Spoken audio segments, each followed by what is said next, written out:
প্রায় ৫৫ মাসের নির্জনতাকে ছাপিয়ে আবার আলোকিত ঢাকা জাতীয় স্টেডিয়াম। চলতি বছরের ৪ জুন বাংলাদেশ ভুটান প্রীতি ফুটবল ম্যাচে দীর্ঘ বিরতির পর জ্বলে ওঠে ফ্লাড লাইট। তখন শুধু একখণ্ড আলো নয়, আলোকিত হয়েছিল দেশের ফুটবলের আবেগও। ফুটবল ফিরে এসেছে তার তীর্থভূমিতে, আর সেই ফেরার ক্ষণকে স্মরণীয় করে রেখেছিলেন এক নতুন বাংলাদেশি হামজা চৌধুরী। দর্শকের কণ্ঠে ধ্বনি বাংলাদেশ বাংলাদেশ, সেই পুরনো দিনের সুর যেন আবার ধ্বনিত হয়েছিল ঢাকার আকাশে। ভুটানকে ২-০ গোলে হারিয়ে ফুটবলের নিজ ভূমিতে ফেরার ক্ষণটাও হয়েছিল স্মরণীয়। ২১,০০০ দর্শক ক্ষমতার ঢাকার স্টেডিয়ামে এই ফ্লাড লাইটের আলোতেই একই বছরের ১০ জুন এএফসি এশিয়ান কাপ বাছাই পর্বে বাংলাদেশ সিঙ্গাপুর ম্যাচ সহ একাধিক আন্তর্জাতিক ম্যাচ সফলভাবে অনুষ্ঠিত হয়। ঢাকা জাতীয় স্টেডিয়ামে এলইডি ফ্লাড লাইট সংস্থাপন সম্পন্ন হওয়ার পর এশিয়ান ফুটবল ফেডারেশন এএফসি এর ভুটানি ম্যাচ কমিশনার মিন্দু দর্জি ফ্লাড লাইটের আলো পর্যবেক্ষণ করে সন্তোষ প্রকাশ করেছিলেন। ওই সময় ফ্লাড লাইট নিয়ে কোনো প্রশ্ন না থাকলেও আকস্মিকভাবে সাম্প্রতিক সময়ে ছড়ানো হয়েছে নানা কল্পকাহিনী। সামনে এসেছে প্রায় ৩ মাস পর ফ্লাড লাইটকে ঘিরে শুরু হওয়া অপরাজনীতিও। অথচ ফ্লাড লাইটের জন্য স্পেন থেকে আমদানি করা ফিলিপস ব্র্যান্ডের এলইডি বাবদ সাকুল্যে ব্যয় হয়েছে ৩৫.১১ কোটি টাকা। জাতীয় ক্রীড়া পরিষদ এনএসসি এবং যুব ও ক্রীড়া মন্ত্রণালয়ের নির্দেশে বাংলাদেশ প্রকৌশল বিশ্ববিদ্যালয়ের বিশেষজ্ঞদের ডিজাইনে স্টেডিয়াম সংস্কারের নথি মোতাবেক সব শর্ত মেনেই ঢাকা স্টেডিয়ামে ৩৮০টি ফ্লাড লাইট সরবরাহ ও সংস্থাপন করেছেন বাংলাদেশ ক্রিকেট বোর্ডের পরিচালক মাহবুব আনামের ঠিকাদারি প্রতিষ্ঠান অ্যারোনেস ইন্টারন্যাশনাল। অথচ বলাবলি হচ্ছে ৪২০টি লাইট লাগানোর কথা ছিল সেখানে। বাকি ৪০টি ফ্লাড লাইট পুরনো টাওয়ারে লাগানো সম্ভব না হওয়ায় নাকি অর্থ ফেরত দেওয়া হয়েছে এনএসসি কোষাগারে। এমন সব ভুয়া তথ্য ছড়ানোর মূল উদ্দেশ্যই হচ্ছে অপতথ্যে দেশের বর্ষিয়ান ক্রিকেট সংগঠক মাহবুব আনামকে বিপর্যস্ত করা। আসন্ন বিসিবি নির্বাচনে তিনি প্রার্থী না হওয়ার সোজা সাপটা ঘোষণা দিলেও জুজুর ভয়ে আক্রান্তরা মূল সত্যকে আড়াল করতেই এমন অপকৌশল গ্রহণ করেছেন বলেও অভিযোগ উঠেছে।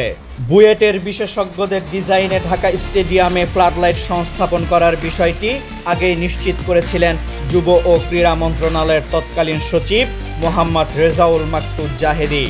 ২০২৪ সালের শনিবার ছুটির দিনে তিনি ঢাকা স্টেডিয়ামের সংস্কার কাজ পরিদর্শন করে উপস্থিত সাংবাদিকদের বলেছিলেন, লেটিস টাওয়ারের পাশাপাশি আন্তর্জাতিক অন্যান্য স্টেডিয়ামের ন্যায় ক্যানোপিতেও লাইট স্থাপনের প্রস্তাবনা আছে। আমরা বুয়েটের কাছ থেকে এই সংক্রান্ত পরামর্শ গ্রহণ করব।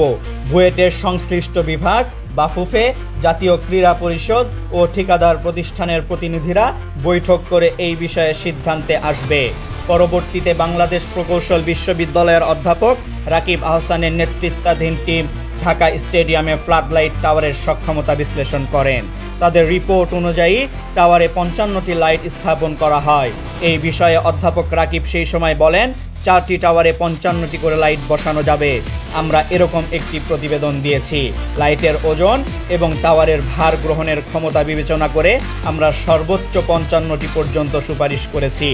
বুয়েটের এই বিশেষজ্ঞের বক্তব্য থেকেই স্পষ্ট, ঢাকা স্টেডিয়ামের টিউবুলার পোলে বসিয়ে লাইট সংস্থাপন না করে পুরনো টাওয়ারে লাইট সংস্থাপনের অভিযোগটিও বানোয়াট। এই স্টেডিয়াম ফুটবল ফেডারেশনের পাশাপাশি অ্যাথলেটিক্স ফেডারেশনও ব্যবহার করে। আন্তর্জাতিক ফুটবল ম্যাচ রাতে আয়োজনের জন্য ১,৬০০ থেকে ২,০০০ লাখ আলো প্রয়োজন পড়ে। জাতীয় ক্রীড়া পরিষদ এবার ফ্লাড লাইটের মাধ্যমে ৩,০০০-এরও বেশি লাক্সের ব্যবস্থা করে। জাতীয় ক্রীড়া পরিষদের চাহিদা অনুযায়ী এক্সিস্টিং টাওয়ার ও ক্যানোপিতে ফ্লাড লাইট সংস্থাপন করা হয়। মোট ৪টি টাওয়ারে প্রতিটিতে ৫৫টি করে ২২০টি লাইট এবং বাকি ১৬০টি লাইট ক্যানোপিতে স্থাপন করার পর লাক্সের গড় লেভেল ৩,১০০ পাওয়া যায়। অতি সম্প্রতি ক্যানোপিতে ফ্লাড লাইট সংযোজনের ফলে খেলোয়াড়দের মোমেন্টাম সমস্যার কথা বলেছে একটি পক্ষ। একই সঙ্গে ক্যানোপিতে লাইট সংযোজনকে বিশ্বের বিরল হিসেবেও উপস্থাপন করেছে কেউ কেউ, কিন্তু বাস্তবতা বলছে বিশ্বের বিভিন্ন দেশের আধুনিক স্টেডিয়ামগুলোতে এখন গ্যালারির শেডেই ফ্লাড লাইট থাকে। বাংলাদেশের সকল স্টেডিয়াম ফ্লাড লাইট বৈদ্যুতিক টাওয়ারের উপরে। এই স্টেডিয়ামেই প্রথম গ্যালারি শেডে লাইট বসানো হয়েছে। গ্যালারির শেডে এলইডি লাইট স্থাপন করা যাবে কিনা এটাও খতিয়ে দেখে বুয়েটের বিশেষজ্ঞ দল। এতে শর্ট সার্কিটের ঝুঁকির অভিযোগটিও উদ্দেশ্য প্রণোদিত। এই সংক্রান্ত তাদের ইতিবাচক প্রতিবেদনের পর চলতি বছরের 30 জানুয়ারি থেকে টাওয়ারে লাইট স্থাপনের কাজ শুরু করে ঠিকাদারি প্রতিষ্ঠান অ্যারোনেস ইন্টারন্যাশনাল। বর্তমানে বিশ্বের একাধিক স্টেডিয়ামে ক্যানোপিতে ফ্লাড লাইট স্থাপন করা হয়েছে, যেন খেলোয়াড়দের খেলাকালীন সময়ে আলো সংক্রান্ত কোনো অসুবিধা না হয়। বিশ্বে ক্যানোপিতে স্থাপিত ফ্লাড লাইট এর উদাহরণও অনেক, অর্থাৎ বাংলাদেশেই এটি প্রথম কোনো ঘটনা নয়। যুক্তরাজ্যের টটেনহাম হটস্পার স্টেডিয়াম, জার্মানির বেয়ারেনিনা, অস্ট্রেলিয়ার অপোটাস স্টেডিয়াম, যুক্তরাজ্যের প্রাটন পার্ক, যুক্তরাজ্যের কুইন এলিজাবেথ অলিম্পিক স্টেডিয়াম ও সংযুক্ত আরব আমিরাতের হাজ্জা বিন জায়েদ স্টেডিয়ামেও ক্যানোপিতে সংযোজিত হয়েছে ফ্লাড লাইট। সর্বশেষ ফিফা আয়োজিত ফুটবল বিশ্বকাপের আয়োজনকারী দেশ কাতারের সবগুলো স্টেডিয়ামের ক্যানোপিতে ফ্লাড লাইট স্থাপন করা হয়েছিল।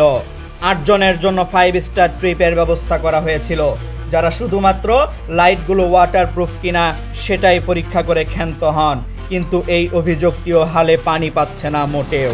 জাতীয় ক্রীড়া পরিষদের সঙ্গে ঠিকাদার প্রতিষ্ঠান অ্যারোনেসের শর্ত ছিল ফ্লাড লাইট শিপমেন্টের আগে পরিদর্শনের।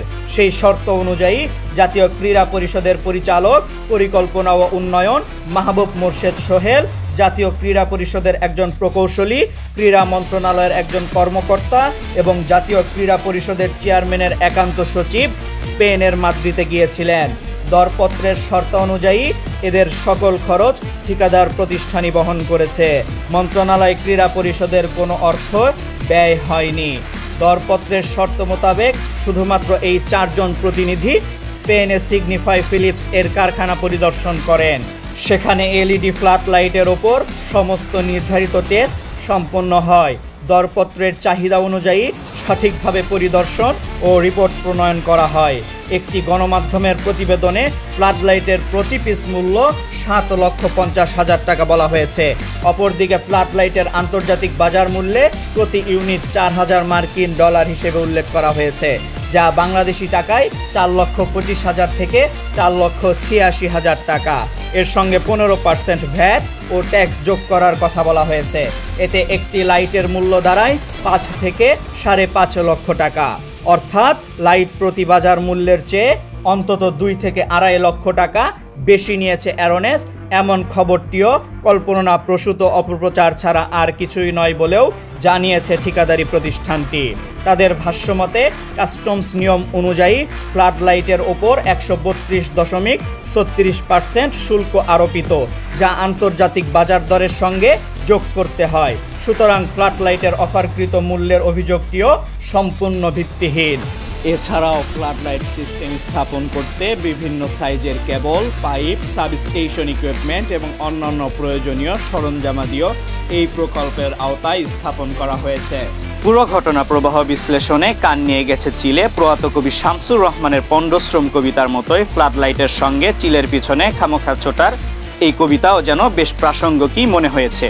আসলে হুজুগে চিলের পিছনে না ছুটে কিংবা হাহুতাশ না করে হাত দিয়ে নিজের কান পরীক্ষা করলেই যেমন সমস্যার সমাধান, তেমনি ফ্লাড লাইটের জায়গায় থাকলেও যেন চিলে কান নেওয়ার গল্পই ফাঁদা হচ্ছে ভুল কিংবা অসঙ্গত তথ্যে। সামাজিক মাধ্যমে সাধারণ মানুষকে বিভ্রান্ত করতেই ফ্লাড লাইট নিয়ে কান কথার গল্প কতিপয় অতি উৎসাহীদের বয়ানে। আসন্ন বিসিবি নির্বাচনকে ঘিরে সব তৎপরতা অপতৎপরতায় কি তবে এসব ভ্রান্ত তথ্য উপস্থাপনের কুশীলবরা শিবের গীত গাইছেন? এমন প্রশ্ন উচ্চারিত হচ্ছে ঘুরে ফিরে। জারিফ নিহাল, কালের আলো, ঢাকা জাতীয় স্টেডিয়াম, ঢাকা।